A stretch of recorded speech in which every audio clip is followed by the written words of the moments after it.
Welcome, friends, family, and keepers of the faith, to Blog 27, dated the 28th of August 2022. And oh my God, isn't things moving forward? And thanks for joining me. You're so much better than last week. Oh, what a rabble I had last week. There was one at the back who kept heckling, and oh, it was just a nightmare. No, we're not going to do a Bruce Forsyth introductions, but it does make me laugh when I see Mainmeister doing similar things. We'll keep things as they are. I will have to say that prep work was very light for this one. I went to an event yesterday, had an absolute fantastic time. It was nice getting out. It's just that when I got back, and I was worried about getting back because I've been falling asleep due to my medication, I think.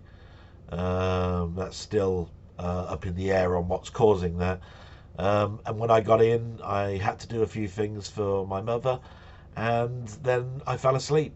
And I woke up, and most of the time that I'd need to prep had gone out the window. So that's a bit of a quandary when you've got to when you intend to do a blog the next day, because you don't know quite what time you're going to get up, what your brain is going to be feeling like doing today, all that sort of stuff. So again, this one is a little bit on the fly, but we'll start off with the war, as we always do, which I do the news bit just for date stamp reasons. So the war, Ukraine has been without power for a few hours this week as nuclear power stations went offline, and this is due to the Russian shelling of the nuclear power stations that I mentioned last week. Ukraine has asked for assistance to check the safety of these stations, which I believe we said that we were going to send some people out last week to. So it really is just a continuation. I keep mentioning the war because I want it over. I think it's totally unfair, and I don't want it to be buried under the news. It's something that needs to end. It's causing global problems. You can't just do these things now with conversations and promises. That's the word I was looking for. So let's hope that we get a solution shortly. We're over the 6-month barrier. Okay, energy is in the news again. Earnings as high as 45,000 a year. Earners, as high as 45,000 a year may need help to assist payment of energy bills, and the problems could last for 18 to 24 months. The Treasury continue to look for all options to assist the crisis. Yes, I had to explain to my mother that the new figures show that bills will go up to 80% very shortly.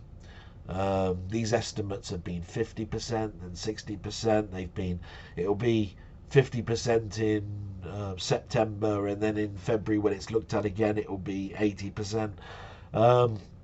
They're finally coming up with more specific figures, and what that meant to me was that I needed to look at my earnings, even though I haven't been at work, and look at my savings. And I gave my mother a big wad of money just to help when things get really drastic, and I've had to up that now by another couple of £100. The good news is that my car loan ends in September, but it's going to take time for me to get huge sums of figures together, and I've really seriously got to start thinking about how I'm going to get a mortgage when my mother goes. I mean, long may she be around, and hopefully she'll live into her 90s, but I can't rely on that. And therefore I've got to start thinking of ISAs and pooling cash, so that when I do eventually have to buy my sister out for the other half of this house, I've got a way of doing so. Even if my sister and I, who don't get on very well, decided to sell this house and I needed to move out, the town I live in, the housing is so expensive that I still wouldn't have enough money to buy a one-bedroom flat. This house is worth between 250 and 300,000. I'd get half of that, and like I say, property is just so expensive that it still wouldn't touch the sides. So that's a little bit about energy. And then just as a jokey one, well, it wasn't really a jokey one, but one that's lighter. The remains of the largest dinosaur ever recorded has been found in the back garden in the city of Pombal, which is a Portuguese city. That made me laugh. He was building a back extension, decided he needed to dig into the foundations, found a bone. They ended up digging even further down and down and down, and getting experts in, and it happens to be the largest recorded dinosaur. And ended up being found in his back garden. If I was to dig my back garden up, I'd probably just find cans and things. You know, I'm never going to find anything worth anything. Still, hopefully that helps him when they remove all of that, have a little bit of cash to do what he wants with. We can always hope that there's some good news stories on this. Now, I usually do my shout outs now, so might as well do that. So I've had a few comments this week and some questions, which is all good news. So shout outs to Highlander, Martroid, Jambon, Steve's 8-Bit Gaming, Robert's Retro Gaming, Colin Ferguson, Craig Flanagan, Colin Jones, Panther UK, Mainmeister, Milfy Swimbuckle, LFC Gamer, Down the Rabbit Hole, and Ian Batchelor. All of them, thank you so much. I can't stress enough how much I look forward to, you know, a comment being made. It means you watched it, even if it was just I just go to the bits I want. And of course, it makes me think when it comes to the questions, gives me something to say, and probably gives an insight to the family, which is what this blog was really all about, on how my brain thinks. Although saying that at the moment, it's probably mush. But hey, there we go. So where shall we start? We'll start with some of the questions from Steve's 8-Bit Gaming. He wrote a very long comment to me, which I'm going to reply in text. It was absolutely lovely. Moved me quite a lot, because anything that sort of like brightens my day or tells me a little bit about what they like about something that I do makes everything worthwhile. You can always turn a frown to a smile by just basically brightening someone's day with a hello sometimes. I don't get to talk to too many people, and last week was slightly difficult for me with the death of a friend that I haven't spoken to for quite some time, but it made me think back to the times that were fun. You know what I mean? Going to the cinema, all of those things that I don't do anymore, makes me whimsical for those days again, I suppose is how to look at it. So what did Steve say? So if I wasn't doing this blog on retro stuff, what other sort of like things would I like to do in a blog? And I think some of the things that I've not been doing too much that I did at the very beginning, I'd probably like to do. So I'd probably like to do a history of TV in the 60s, 70s and 80s. Probably because those have given me the most joy and smile when I've been talking about doing this blog, you know, reminiscing about all those adverts, those science fiction programs I watched, the school days when we watched the banana splits and all of that sort of stuff. And it definitely was an era where I had the most enjoyment watching the old Gogglebox. you know, including films, you know, when we used to go to film club, all that sort of stuff. And also soundtracks through the years. Really do love my music.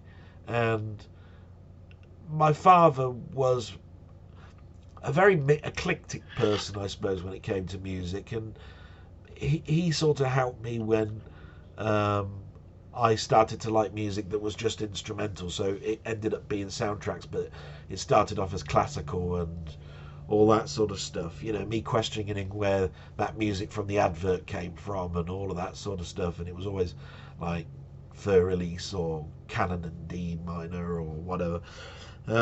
So probably like that. I don't think it'd make very good stream though, other than the TV stuff. The TV stuff I think would be very popular because you hit in a nostalgia bit.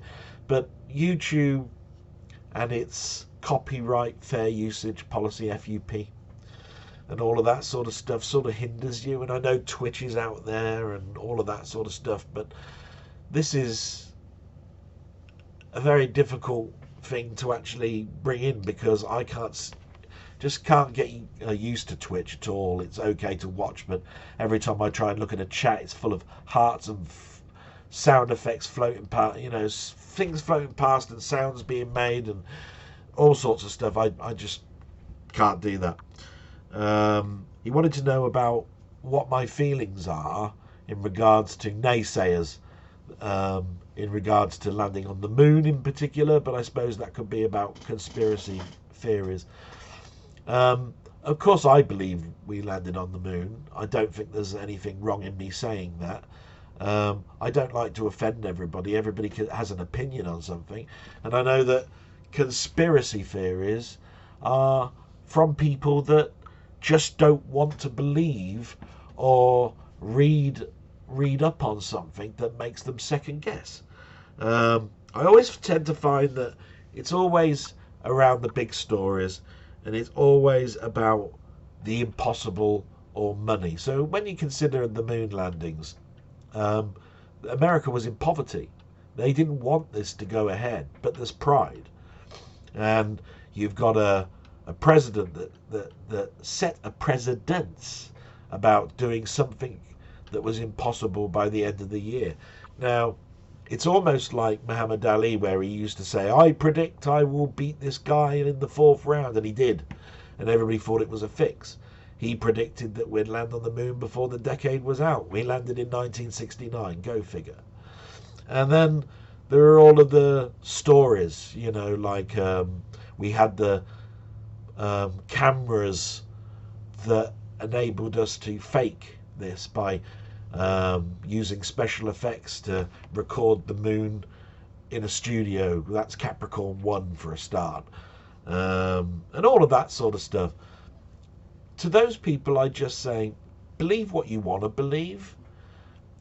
Think about the proof that's out there in regards to us landing on the moon. You may not have the biggest telescope in the world to look and see whether there is a flag up there or whatever, but we've put things like mirrors and stuff, and we can bounce lasers back. And I've heard all sorts of stories where we just circled the moon and dropped those mirrors and things on the surface for that experiment. Well, look, there's always a counter argument. So I just say to you, believe what you want, but sometimes open your eyes, have a wide vision on things. Don't look with things with blinkers on like a Shire horse. That's all I can say about it, really. And the answer was, I believe we landed on the moon. Yeah. And then Foodgate. Well, thanks, Steve. He wanted to know what type of chips I like. And he's told me that I can't call them the American word fries, which I won't. Anybody who knows me now with this Foodgate thing knows that I'm a very basic, plain person. If I want some chips, I'll peel the spuds, cut them up, make them chip-like, put them in the fryer, bang, chips, right? Golden brown, it's not difficult. But the type of chips I like are chip shop chips, lovely. if I'm in a rush or I can't be asked, oven chips. And if I do have oven chips, I'll like the crinkle cut ones if possible. Just adds a bit of variety, a bit of a crunch. Just don't like microwave ones. I don't have any problem with thin fries, curly fries, but to be quite honest, there's nothing there to them when you put them in your mouth. You have to put about 50 in your mouth to actually get something. And yes, I know I've got a big gob, so less of that. Let me just have a little bit of my product placement Rubicon drink. Talking a lot, you see. Okay, then I hope that answers your question, Steve. Thank you so much. You know I love your channel and everything. You're getting big-headed and you got far too many subscribers now. I'm going to have to unsub you. No, not really. Colin Ferguson wanted to know what my favourite road is to drive along in both America and in Britain. I think it's easier to talk about America because I drove along a lot of roads and there were some that stuck out. It's a very windy road in California called Interstate 1, which is a coast road that goes along their major freeway, the 101, which goes between San Francisco and California. That is such a beautiful drive. Looking at all of the sea on one side, looking at the rocks on the left-hand side. It's very windy, which means that you have to be in total control all the time. And you go past some lovely little towns like Carmel and so forth. The difficulty is that if you want to go between San Francisco and Los Angeles quickly, you've got to go along the 101. If you go along that coast road, you can add 5 to 6 hours to your drive. It's that windy, but it's beautiful. But then there's things like Death Valley. Now you'd think what would be so fun about driving through Death Valley, but to me it's the stark contrast of driving in Britain, where we've got lovely countryside, green everywhere. Out there it's desert, lots of orange, lots of browns. A Commodore 64 heaven if for some people who watch. But there's all those mountains, and when you consider that I've watched lots of films and westerns and stuff, and you see those lovely mountains and the Grand Canyon and all of that sort of stuff, the hues and colours, they're just great. And if you're driving in a convertible car with the hood down, you've got the wind blowing in your hair, you've got your music, that you know, your soundtrack of your life in your car, and you just take in all of the desert. It's just great. And you keep thinking then to the left, I wonder if there's a body out there. No, you don't think that at all. But yeah, I would have to say Interstate 1 or the Grand Canyon, the Death Valley would probably be two of my favourite roads. Route 66 is a bit weird, really. That's more about looking for objects and famous stuff in America. It's not really a fantastic road to go along, especially old Route 66. They call it old Route 66. In Britain it's difficult because I don't travel anywhere really other than to work. Now I have a lovely drive to work from between my town and where I work. It's hilly, it's countryside. There's a lovely village which goes onto the premise of a hill, and if you stop at the top of the hill and you park up and then walk to a wall at a certain point where there's a juncture, you've got this lovely wide spans view of, you could just about make my town out, and you see some of the other villages. It's like looking out of on a Yorkshire moor. Absolutely lovely. And if I wasn't working and going to that place of work anymore, I'd miss that journey so much. I did think at one point that I might stick a camera in my car, you know. Rabbit did a couple of reviews of cameras in cars, you know, rather than using your mobile. ones that hook up and record an accident and all that sort of stuff. And I always thought about recording the trip between here and my place of work, and then putting some music in the background and speeding it up, you know, and say my journey to work in 1 minute 20 seconds or something. I always thought about doing that. I don't know why. Just things that come into your head while you're driving. So I hope that answers your question, that really it's my journey to work. But in the past, I did drive from where I am now to my girlfriend's, at the time, this was in the early 90s, to Bangor, because I went to I mentioned the other day about going to Portmeirion. Now, I think that's the A55, and I think you have to travel up virtually to Liverpool and then go along the top end of Wales. That I remember had some lovely hills. And you could see the rocks, you know, the shingle in the rocks, and they were all different colours, different hues. They were black, grey, and then there were hues of orange. I remember that. It's like slate. Gorgeous, really. And of course, the opposite side of the road, it was all trees and woods and all that sort of stuff. Very beautiful. Going along motorways gets us to where we need to go, but if you've ever got the time, just look out your window and see life. It's a beautiful thing.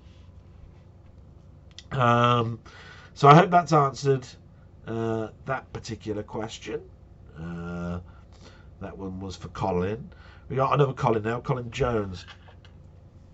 Now he always makes lovely comments. And I particularly like his channel, Ponder, and he always bullet points everything. And he got to the point about eagle moss last week. I don't know if you remember eagle moss, and he was saying how he got hit with a robot part works type thing. My answer to it remains the same.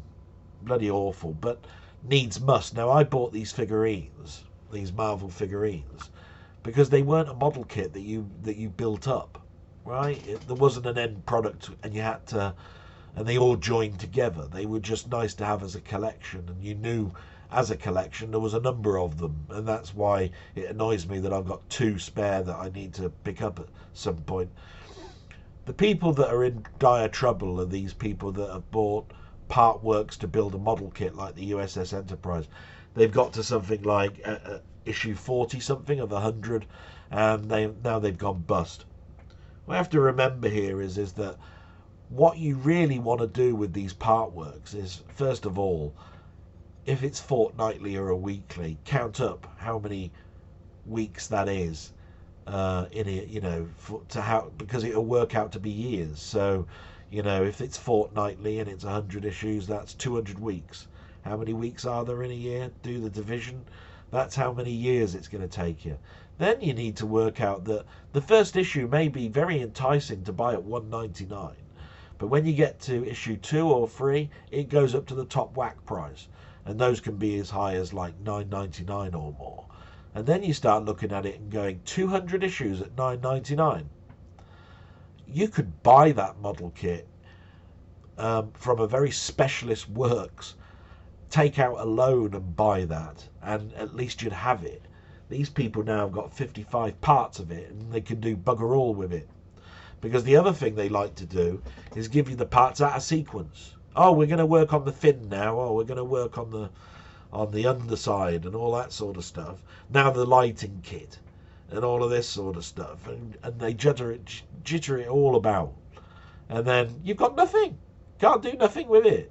So my hearts are out to those collectors that got stung. But next time that somebody says we're doing a part works of building a DeLorean car from Back to the Future, just remember Hot Toys do one for about $600, and that was probably the better way to go, because at least you'll get the bloody thing in the first place. Yeah, lessons learned. So Panther, yes, he asked 2 questions, but unfortunately his Foodgate question fell because I've answered it a number of times, which is really appreciative, Panther. And you know, if you ever do get caught up with the blogs and so forth, I'll answer anything, you know, about Foodgate. But you asked a good question. You wanted to know, is there a particular company that I always buy when it comes to devices? And it's a complex and tricky one, that, because I suppose with phones I've stuck with Samsung for so long, but it never started that way. I started off with a Nokia, went to a Sony. I had a Sony Z1. Look that one up. That was a lovely phone. That was one of my favourite phones was a Sony Z1, and we're talking late 90s for that one. So we're talking Nokia age. And I just came across the Samsungs when the Galaxy range came out.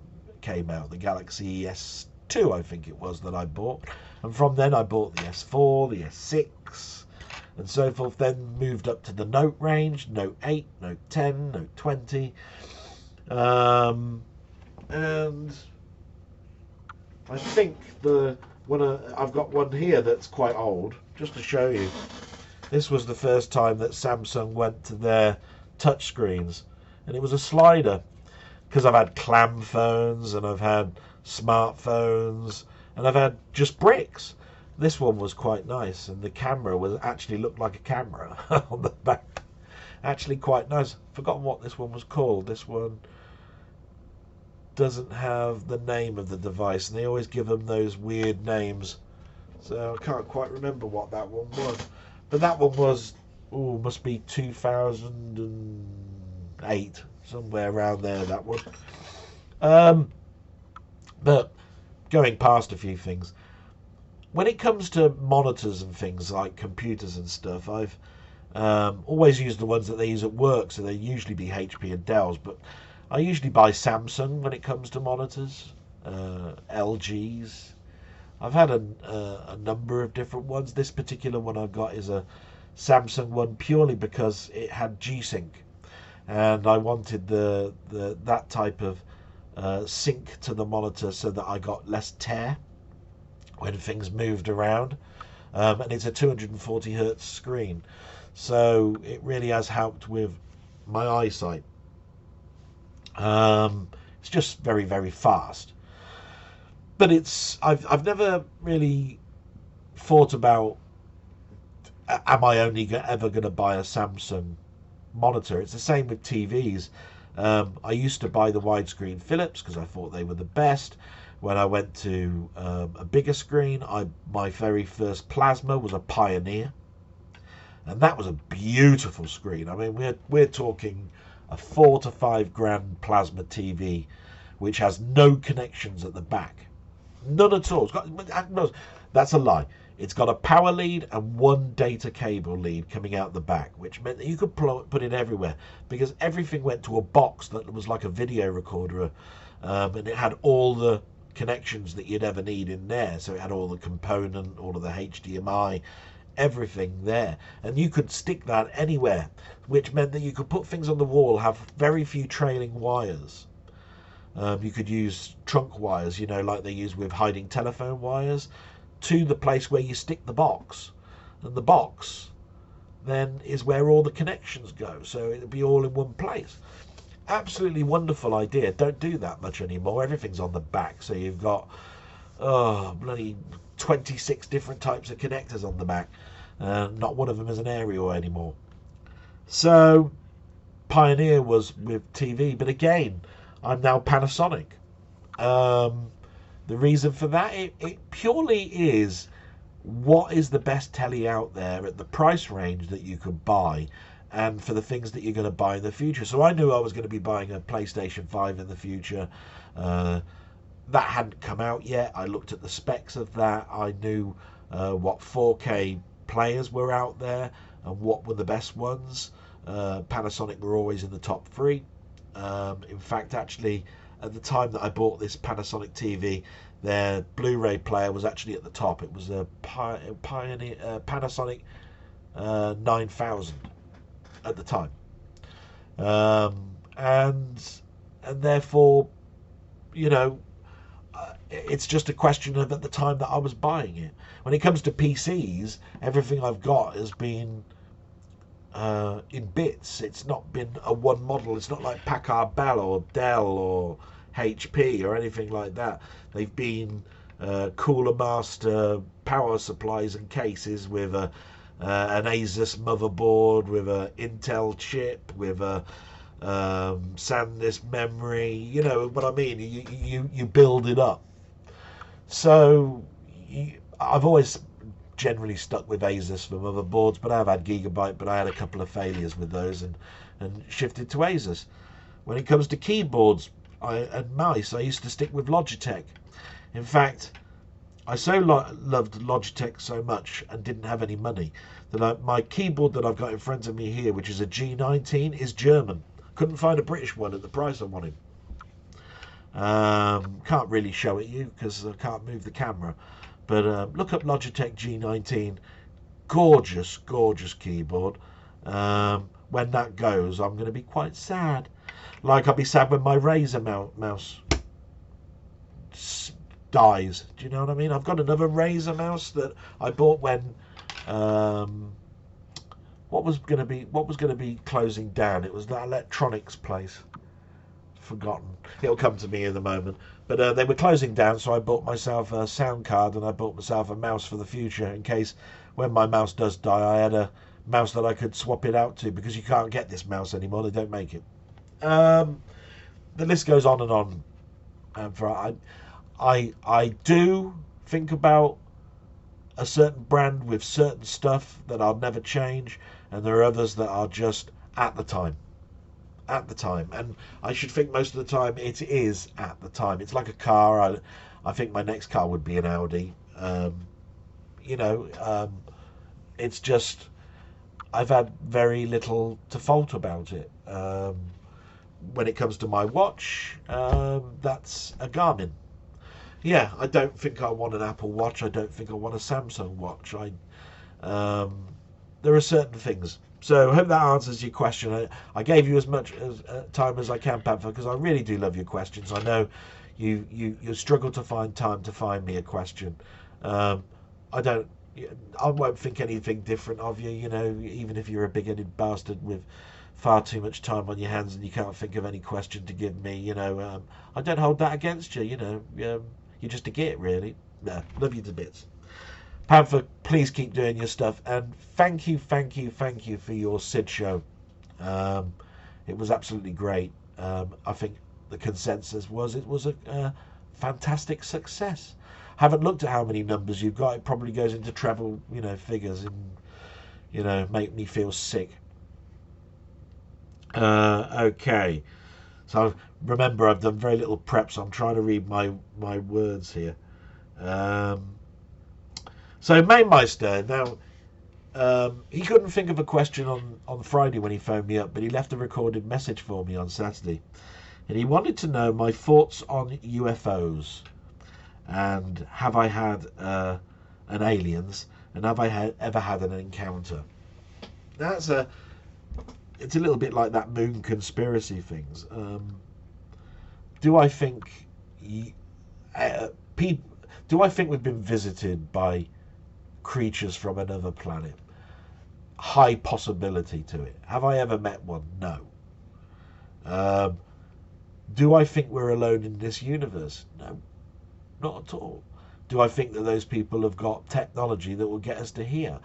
How am I supposed to know? I can't get the lottery numbers, so I ain't gonna know big questions like that. But we are not alone. We could have been visited. The problem with all of this is just all documentation.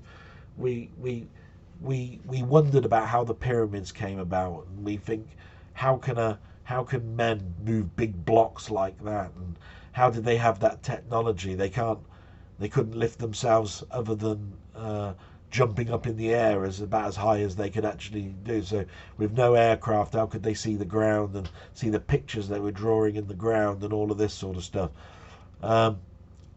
This is where Well, just because there's no paper detail of it doesn't mean that they didn't figure it out. Um, we're a very ingenious bunch, and we weren't thickets back in the past. It's just we didn't, it's just a lack of knowledge, and our inquisitive nature has led us to where we are now. I've got no qualms whatsoever that we'll have holographic TVs and all that sort of stuff. It won't be in my lifetime. I've got no problems in thinking that we will colonize another planet. It just won't be in my lifetime. How we do it, don't know. But this is where I've been entertained by science fiction. So I hope that answers your question, really, Mainmeister, because it was a very interesting question, a bit like the conspiracy things. I have a very open mind. So that's how I think of that. And then we come to, the headache. Milfy Swimbuckle. No, he's not a headache at all. He always comes up with some interesting questions.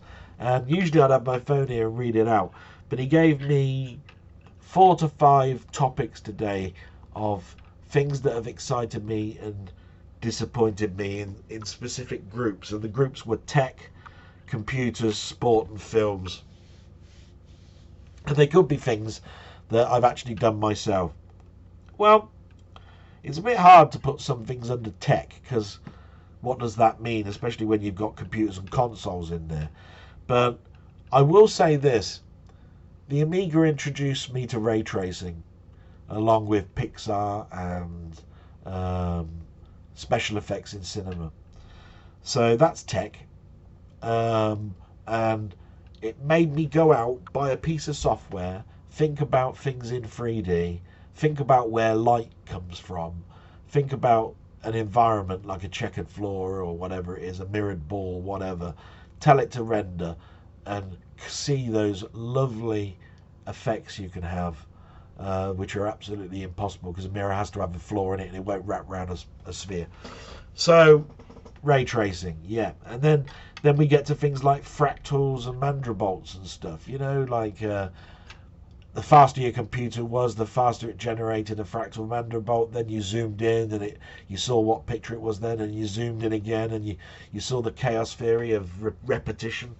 And then all sorts of things like I remember voxel graphics and fractal mathematics and all of that sort of stuff. And those have really excited me to make me continue to keep buying more expensive equipment so that I could continue that hobby. So that's probably one of the excitements that I've had with tech. Disappointments has been lots. Everybody I think has bought something that have gone, why did I buy that bag of shit? Especially with little handheld consoles just recently. Finding a good one it has been difficult, but they're Chinese knockoffs or whatever you want to call them. You get what you pay for. Computers. The thing that impressed me the most about the console was SNES's Mode 7. FMV never really sort of like impressed me because that was ray traced computer animation type stuff which I'd seen in films, but to actually have a sprite that you could have as a floor by expanding it out and that lovely effect you can have where you can actually roll it around something rather than have it flat and so forth. It was just exciting to me. I'm pretty sure that wasn't exciting to a lot of people. It's boring. But there have been lots of things in my past. When I bought my Commodore 64, I was so impressed with the sound and sprites. I'd only ever seen or come across them in arcades, and I didn't know they were called sprites then. The 64 introduced me to those things. And look where we are now. We still use them. Movable objects, sprites. And then when it came to PC, moving from Sound Blaster to MIDI and then having sound fonts so that they sounded like actual instruments, and then replaying all those lovely earworm tunes with the proper instruments was mind-blowing to me. I always found sound to be so much behind in the expansion of moving forward. Graphic cards, they were coming out every 2 months. There's a Voodoo 1, now a Voodoo 2, now a Voodoo 3. Sound cards, it was a very slow burn. So you got to a certain point and you went, this sounds absolutely incredible. I've now got a $5,000 Yamaha keyboard in a sound card that cost me about £200, and I can go to this website and download fonts and have a proper grand piano sound and all of that sort of stuff. Yeah, can't fault that. Sport. Now, this can be my own experiences or not. So Coventry winning the FA Cup, because Coventry was my football team that my dad and I chose. He was Aston Villa more than anything, but Coventry was mine. So when he won the FA Cup, that was great. Daley Thompson winning the Olympic gold. I always remember that. That was fantastic, because you watched that over days. Do you know what I mean? I think it was over 2 days. And you were just thinking to yourself, this guy's fantastic. All these others, they've just got to do their heats of 100 metres and that's all they do. This guy's got to do 10 events. He's a god. So him winning the Olympic gold, and he was up against, I believe, a Russian. Was it a Russian? They had a famous rivalry. Can't remember his name. It almost looked like Jeff Capes, I think. That always springs to mind. And then, of course, Dennis Taylor's long into the morning snooker championship always comes to mind. There are lots of things that come to mind. Sebastian, Seb Coe and so forth. I remember Zola. Was it Zola Budd's problem when she got caught on her heel doing her, mile run? I can't quite remember, but she famously ran barefooted, I think. Is that right? I remember that, and her tumbling over, and the backlash from that. Films. Harder for me to... Oh, by the way, sport. So, yes, I've been in sport. Now, my proudest achievement was being first spin bowler, but second in line to bowl cricket matches for the school and the county. I was a spin bowler. And I was around about third or fourth man batting, which was strange because I enjoyed the batting more, and my dad and I used to go out practicing cricket all the time. And I always remember just love smacking that ball. It always tell me you do a sort of a skip forward and hit the ball just before it bounced, or if the ball was being chucked like a Yorkie throw or a full toss, that you just needed to angle yours to the side and let the ball go straight past you, with you hitting it just slightly and it going all the way down leg side, all sorts of tricks my dad taught me. So those bring back lots of lovely memories. But right, going to the films, it's harder because I've seen so many films and there's been so many disappointments and so many highs. I will say that I was looking forward to 3D films in the 2000s until you found out really that they weren't really doing them on 3D cameras, they were being enhanced, and you had to wear the glasses, and that polarized everything to very dark levels and you couldn't see the colors as bright. So it's a shame really, because the first time I went to see Avatar was great. It's just every one after that, it was very hit and miss. Wizard of Oz comes to mind because I was at home once and I was watching this black and white film. Black and white doesn't faze me. And I was watching this, house spin up into the air. And when it landed, it was colour. I was going, what the bloody hell? And then as you get older, you learn that colour was a very expensive thing and very rare. And it was one of the first films that actually introduced colour in. Like there's a certain point where sound came in, but I wouldn't be fazed by that because sound has always been with me. And then of course the Star Wars. Let me just have another sip. Star Wars. The jump in the model work on Star Wars was just astronomical. It's now it still impresses now. I'm more into model work than computer generated effects. Computer generated effects are great, but model work has always impressed me. So those are the ones, I think, Milfy, and I think that ends the questions. Yes, it does. So we get on to the bits about me. This week, yes, I spoke to the doctors, and I said, look, next week I'm supposed my sick note ends. I was a bit concerned with my previous conversation with you, doctor, in regards to the side effects. I've got blurred vision early in the morning, which takes an hour and a half to go away, and that's after I've took my tablets.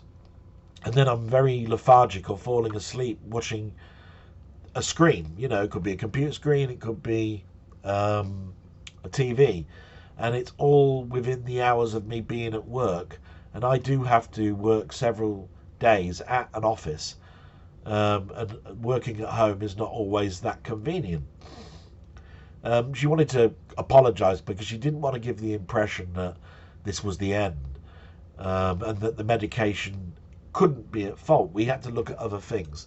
I mentioned diabetes to her because I've been pre-diabetic for about 10 years, but my score last time, and it was within the last 4 months, was 42, 43. You have to be over 44, 45 to be type 2 diabetic.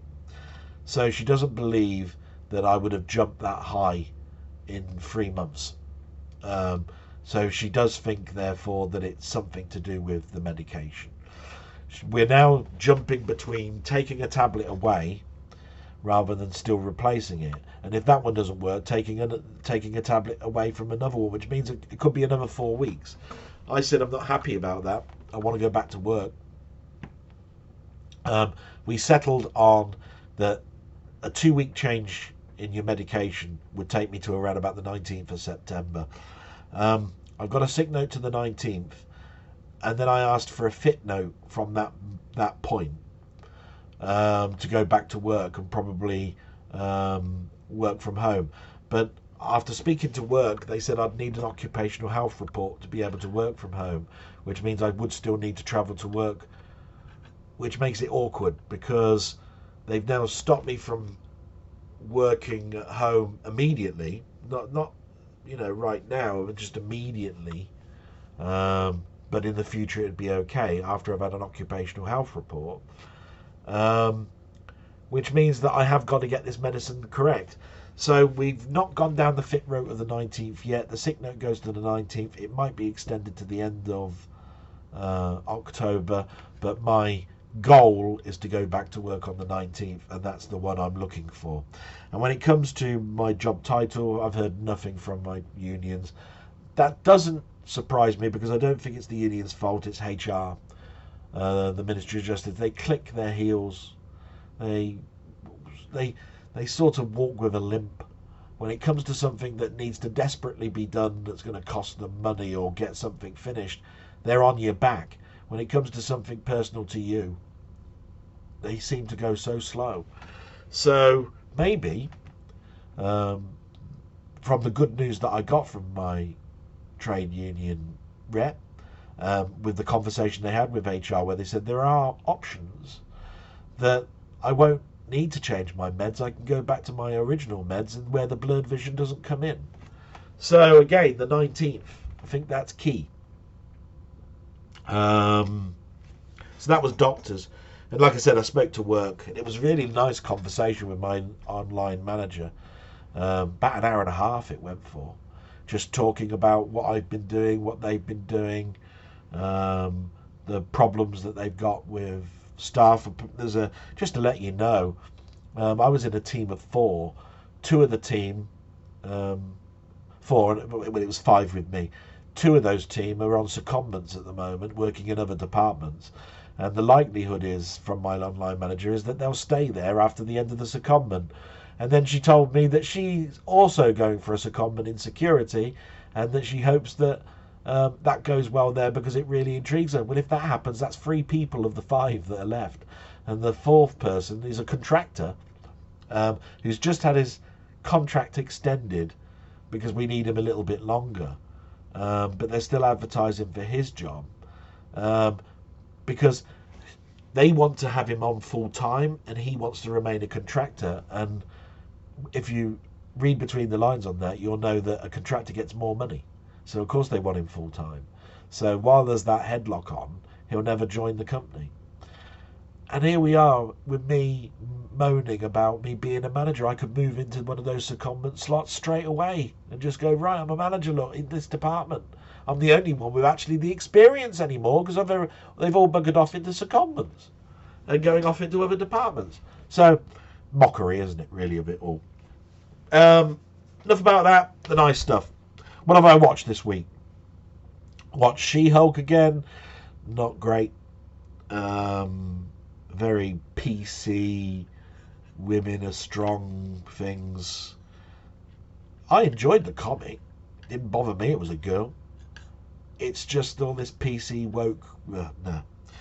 Dawn of the Dead is still plodding along, but getting slightly better as I get to know the characters. And that was about it until I saw two shows that I hadn't seen before. One was called The Great, which is about the Russian Revolution from the 17th century. Peter the Great. It's a sort of a comedy period piece type thing.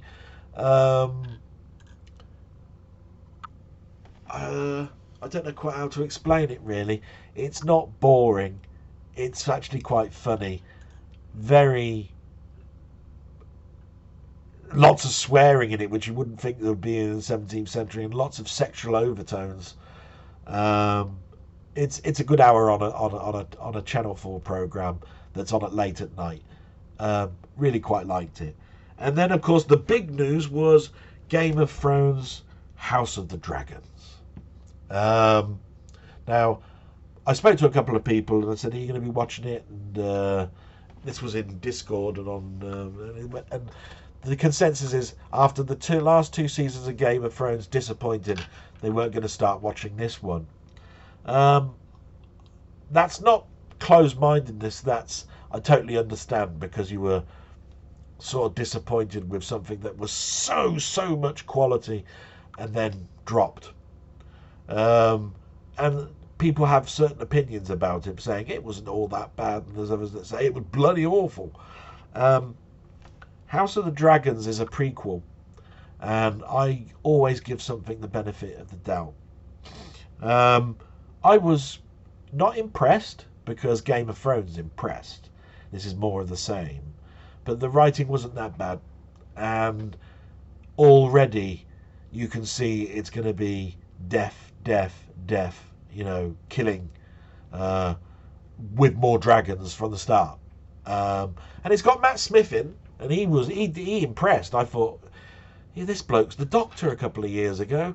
Now he's some uncle with incentives to be the king.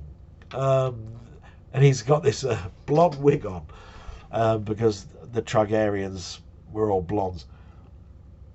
I would watch it, and I'm looking forward to the one that's on tonight. Well, it's generally on Mondays at 9 o'clock on Sky, but they show it at the same time as the Americans, so it's 2 o'clock in the morning over here. If you really want to stay up and watch it, I'm not going to badmouth it. That's the one thing, and I will say it was better than seasons 7 and 8 as an episode. So yeah, quite impressed by that. YouTube, what have I been watching? All of your stuff, guys, thanks very much. Keep that up. Impressed with a lot of it. Things that stood up. I saw a channel which I've watched constantly on and off, called 8-Bit Show and Tell. He was showing you the Commodore Max, which is pre-Commodore 64. It's the Commodore 64 before it was called a Commodore 64. It was a Japanese model. And also he was doing a review of the B128/80.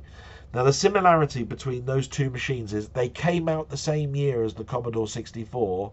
They all had SID chips in, and finding information about which came out first, which then indicates what the SID chip came out first, is still in the air. The B128/80 came out in end of July, beginning of August 82. The Commodore 64 was scheduled to come out in January. It was manufactured and supplied August 82. And the Commodore Max is 82 as well, but that was in the Japanese market, which meant that if it was before those two PCs, you could still buy something from Japan and have it shipped over. You could have again had something before the Commodore 64 shipped out. And these all had SID chips in. Interesting. I like episodes that show me something new. And then, of course, when you bring about the Commodore Max, which is basically a $200 membrane keyboard Commodore machine, it had a Commodore 64 cartridge slot, which was virtually the same but not the same. And now you understand where Wizard of War came from, because it had less RAM, a slightly different VIC chip, the same SID chip, and that meant that the graphics couldn't be quite the same. And now you understand why Wizard of War was rushed and looked bloody awful when we were watching the two versions of Wizard of War, one that was for the Americas and Europe, and one that was for the Japanese market. It was designed for the Commodore Max, not the Commodore 64. There we are, we've got our answer. Anyway, then I watched Robert's 8-Bit Gaming. Like I say, I watch all your stuff. You know, he's part of a Discord and that. He's one I watch all the time, doing his Atari stuff. He did some stuff on Minecraft. It was an hour long. Took me back to my memories of Minecraft. I still go on it sometimes. He's starting from scratch. I don't know whether that's the best idea. I don't know whether I'd watch that all the time, because Minecraft to me now is in the past. But it does make me think, should I load that up again and show people what I designed? Because that's the only reason why I'd load it up now, really. And then, of course, I went to Pinfest in Daventry, which I put a video up about. And so before I went there, I did a video search of Pinfest and saw that it had been there multiple times. And I wanted to look and see what I was going to get myself into. So that's something else that I looked into. When it comes to looking at movie reviews, I always go to the guy called Movie Collector. You can write these names down if you want. Movie Collector. He's got a projector like you have in a cinema, and he then compares them to 4K and says whether they're as accurate to the 35mm original or not. And he also used to, I think in the past, he actually was a projectionist for the IMAX cinema in London. Very knowledgeable guy. So I looked at his review of Get Carter and it matched my own. So that was great. Then of course we have Ponder, which I always watch his stuff. He did some stuff with his high score stuff. And he also did a shout out to me again, which is much obliged, mate. Thank you so much. I mean, anything like that always gives me a smile. And yeah, sometimes I'm a little bit too analytical and look at my numbers not going up and so forth. It's just nice to get a mention, and it's nice to know that he finds my stuff interesting. That just gives me a great smile. I'm still looking into my photography, so when I look at my photography, I've now got a bloke that I've subscribed to called Photo Genius. He's a great guy. He doesn't just stick to one camera type, so he does Canons, mirrorless, DSLR, Nikons, Samsung, Sony's, Panasonics. He does them all. And then he tells you how to get the best out of low light and so forth for every single camera, which has got this, that have got similar settings. Brilliant guy. And of course, Rabbit, he's done a fun skit on cutting his hair. Go and watch it. Won't say any more than that. Don't want to take stuff away from him. And then there's my stuff.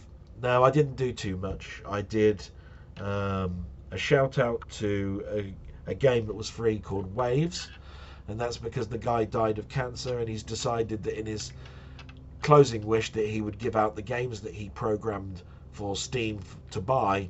You can now have them for free. As far as I'm concerned, whether you like the game or not, it's worth a look. It is very much in the line of Robotron, so I think it will attract a lot of people that like that style of game. I do understand people that don't want it because it's just clutter, but at the end of the day, look at a video of it, look at my video of it, make your own decision on it.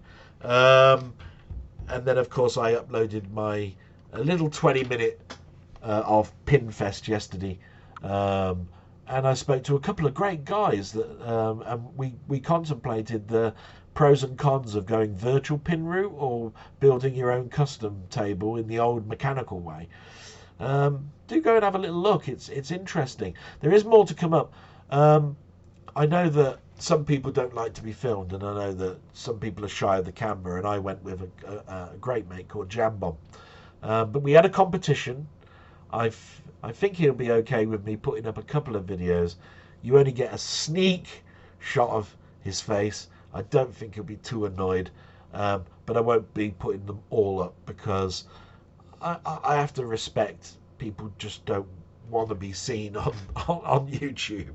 So I've held back, but I might put up a couple, but it won't be all of them. And I've got a communal question for you guys this week. I want to know. There was a thing on the weekly roundup that Retro Man Cave RMC does, where they were talking about what the average hard drive size was back in 1995, and it made me think, with all the sizes of hard drives that are out there, what is the average hard drive size you need to be a completist in the retro scene when you consider all of the different ROMs states and versions for our emulation? Have a think about that. Now, I do things a little bit differently. I've got so many machines that have been broken that I've rescued the hard drive out of that sometimes I can just label up a hard drive as C64 and just put everything about the C64 on it, all the magazines, all the SID files, all of the ROMs, and I can put that on an external drive, and when I load up the emulator I make it look at the external drive. And you can do the same with the VIC-20, the BBC Micro, Sword M5s, TI-994A, Amiga, ST, etc, because I've got so many of them. I've even got a NAS enclosures where I could actually all have them on one place on the network, and the emulator just point at the network where those ROMs are. And there is an overlap with ROMs. So I think it'll be interesting to get an idea of how big a hard drive do we need now for retro computing, so that we've got just a standard set for the emulators out there. I'll add that in. I forgot, Panther, I do apologise. He wanted to know what my favourite mug was. That was the question. My favourite mug has always been at work this one. Quite big. It says Ugly Mug on it. Yeah, it's quite big. And it was a joke. I bought this from like Wilco or something like that for $1.99, and it's just when people ask for a cup of coffee at work and you're in an open plan environment, I used to go, has anybody seen my ugly mug? My ugly mug, has anybody seen it? You know, ugly mug, ugly mug. You get the idea. It's not attention seeking, it's a joke. You know what I mean? The only thing that came in this week is the second part of Crimes of Grindelwald. This one is those fantastic creatures. It's part of the Harry Potter type things. That means I've got both of them now. That means I can stop there. Big box. I disappointed you last week with big box stuff, so very, very quickly, because we've gone well over an hour now.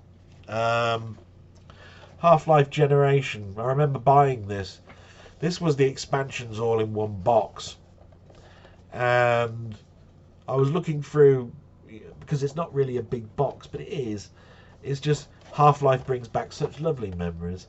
There was a remake of Half-Life that was speculated upon on Mainmeister's channel. I think he was talking about Blue Shift or Blue Mesa from the 2000s, in the 2000s. So that was the remake of Half-Life with a coat of paint, if I remember rightly. Thinking about first-person shooters, I got quite a lot of happiness on playing No One Lives Forever, which was sort of like a women's spy spoof. Again, this is at a time where big boxes had now gone to the DVD size boxes. But I showed you Free Space 1, so of course we had Free Space 2.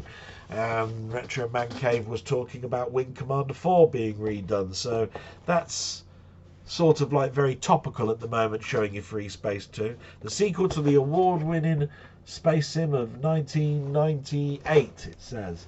Now, if you want to know, the game that impressed me the most in that type of mould, after Elite and Elite Frontiers and First Encounters and all of that sort of stuff, was Freelancer.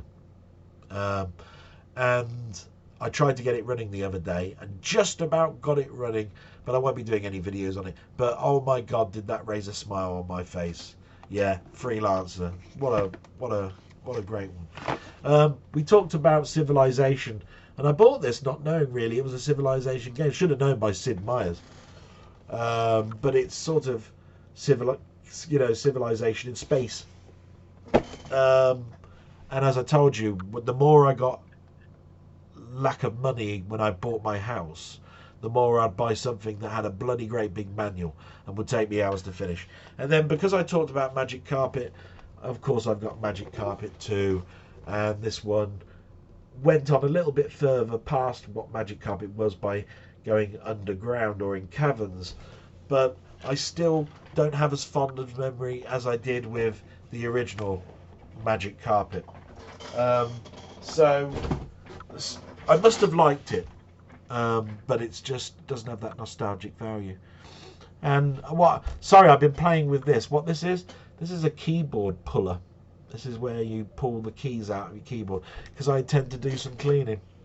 And I was looking through my kit, as I do, and I found my keyboard puller at last for me to do some work. And I've waffled enough. Thank you so much. So sorry this went on and on and on.